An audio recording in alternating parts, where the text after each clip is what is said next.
ஒரு பசுமையான காடு இருந்துச்சு. அதுக்கு நடுவுல ஒரு அழகான கிராமம் இருந்துச்சு. அங்க ஒரு குட்டி முயல் வாழ்ந்து வந்துச்சு. அதோட பேர் ராமு. அவன் எப்பவுமே சிரிச்சுக்கிட்டு சந்தோஷமா இருப்பான். தினமும் ஒரு வயசான ஆமை மெதுவாக நடந்து போகும். அந்த வயசான ஆமை ரொம்ப புத்திசாலியான ஆமை. அந்த முயல் அந்த வயசான ஆமை நடந்து போறப்ப அந்த ஆமைக்கு கை காட்டும். அந்த ஆமை ராமுவை பார்த்து, என்னோட நடந்து வா, நான் உனக்கு ஞானமுள்ள கதைகள் சொல்றேன் அப்படின்னு சொல்லும். அதுக்கு ராமு சிரிச்சுக்கிட்டே, ஐயோ தாத்தா, நீங்க ரொம்ப மெதுவா நடக்கிறீங்க. அப்புறம் எனக்கு அறிவான கதை வேணாம். எனக்கு சந்தோஷமா இருந்தா போதும். அதனால நான் உங்களோட வரல. நீங்க போங்க அப்படின்னு சொன்னான். ஒரு நாள் ராமு நடந்து போறப்போ 3 குரங்குகளை பார்த்தான். அவங்களோட பேர் என்ன தெரியுமா? மிக்கு, ஜக்கு, டக்கு. அந்த 3 குரங்குகளும் ஒரு மரத்துல ஆட்டம் போட்டு சத்தமா சிரிச்சுக்கிட்டு கத்திக்கிட்டு குதிச்சுக்கிட்டு இருந்தாங்க. அவங்க ராமுவை பார்த்து, ராமு எங்க போற நீ? எங்க கூட வா, நாம சந்தோஷமா இந்த ஊரை சுத்தலாம் வா அப்படின்னு கூப்பிட்டாங்க. அவங்க ராமுவை பார்த்து, ராமு எங்க போற நீ? எங்க கூட வா, நாம சந்தோஷமா இந்த ஊரை சுத்தலாம் வா அப்படின்னு கூப்பிட்டாங்க. 3 குரங்கும் ஒரு விவசாயி வீட்டுக்கு பின்னாடி போனாங்க. ராமுவும் அவங்க கூட போனான். அங்க ஒரு வண்டியில நிறைய பழங்களை வச்சு இருந்தாங்க. 3 குரங்கும் அந்த வண்டியில ஏறி பழங்களை நாசம் பண்ணுனாங்க. வண்டியிலிருந்து எடுத்த மாம்பழங்கள் அந்த வீட்ல கட்டி வச்சிருந்த மாடுங்க மேல எரிஞ்சு சத்தம் போட்டு ஆட்டம் போட்டாங்க. 3 குரங்கும் அந்த வண்டியில ஏறி பழங்களை நாசம் பண்ணுனாங்க. வண்டியிலிருந்து எடுத்த மாம்பழங்கள் அந்த வீட்ல கட்டி வச்சிருந்த மாடுங்க மேல எரிஞ்சு சத்தம் போட்டு ஆட்டம் போட்டாங்க. அந்த குரங்குகள் ஒரு ஆத்த தாண்டி ஒரு தோட்டத்துல பெரிய மாம்பழ மரம் இருக்கிறத பாக்குறாங்க. அங்க போலாம்னு முடிவு பண்ணி அந்த ஆத்துல குதிக்கலாம்னு சொன்னாங்க. ராமு கொஞ்சம் தயங்கி நின்னான். அதுக்கு அவங்க, ஐயோ நீ பயந்தாங்கோலி முயலா அப்படி சொல்லி ஏளனமா சிரிச்சாங்க. ராமுவும் அவங்க சிரிச்சதால தைரியமா குதிச்சான். எல்லாரும் அந்த தோட்டத்துக்குள்ள போய் அந்த மாம்பழ மரத்துக்கிட்ட போனாங்க. 3 குரங்கும் மரத்துல ஏறி குதிச்சாங்க. அவங்க போட்ட ஆட்டத்துல அந்த மர கிளை முறிஞ்சு அந்த 3 குரங்குகளும் மரத்துக்கு கீழே கட்டி வச்சிருந்த வலையில விழுந்தாங்க. வலையில விழுந்து மாட்டிக்கிட்டு சத்தம் போட்டாங்க அந்த குரங்குங்க. சத்தம் கேட்டு அந்த தோட்டத்தோட விவசாயி வந்து அவங்கள புடிச்சிட்டாங்க. ராமு அந்த மரத்துல ஏறாததுனால தப்பிச்சான். இதையெல்லாம் பார்த்து அவன் கால்கள் நடுங்குற மாதிரி இருந்துச்சு. அப்போதான் அவன் இது ரொம்ப பெரிய தப்புன்னு உணர்ந்தான்.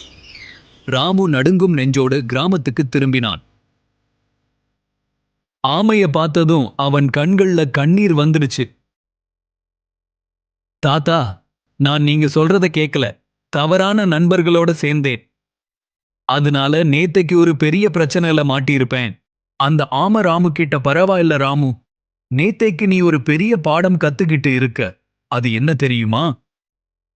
ஞானவான்களோடு நடந்தால் நீயும் ஞானியாக ஆகுவாய்.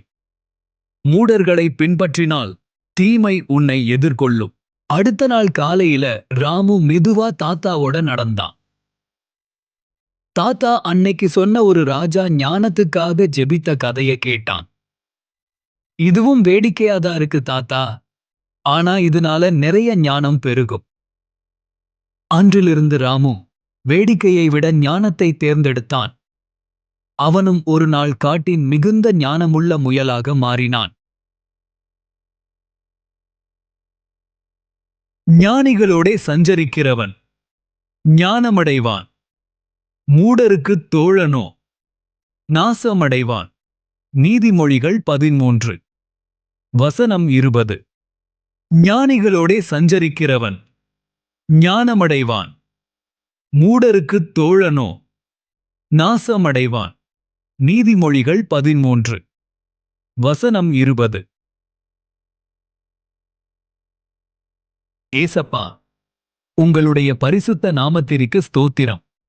இன்னைக்கு நாங்க கத்துக்கிட்ட வசனத்தின்படி எங்களுக்கு நல்ல ஞானம், புத்தி உள்ள நல்ல நண்பர்கள் கிடைக்க எங்களுக்கு உதவி செய்யுங்க. எங்களுக்கு ஞானம், புத்தி, விவேகம் எல்லாமே நிறைய நிறைய தந்து எங்களை ஆசீர்வதிங்க ஏசப்பா. இயேசுவின் நாமத்தில் வேண்டிக் கொள்ளுகிறோம் எங்கள் பிதாவே. ஆமேன்.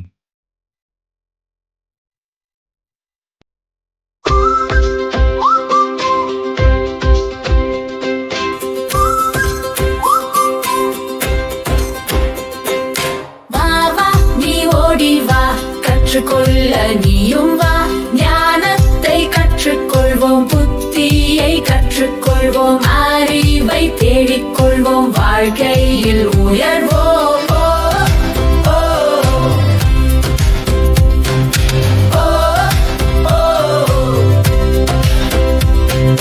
வா வா நீ ஓடி வா, கற்றுக்கொள்ள நீயும் வா.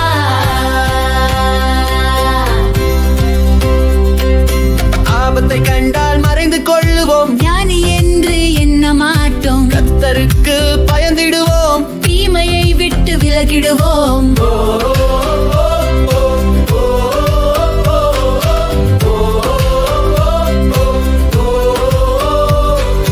வா வா நீ ஓடி வா, கற்றுக்கொள்ள நீயும் வா.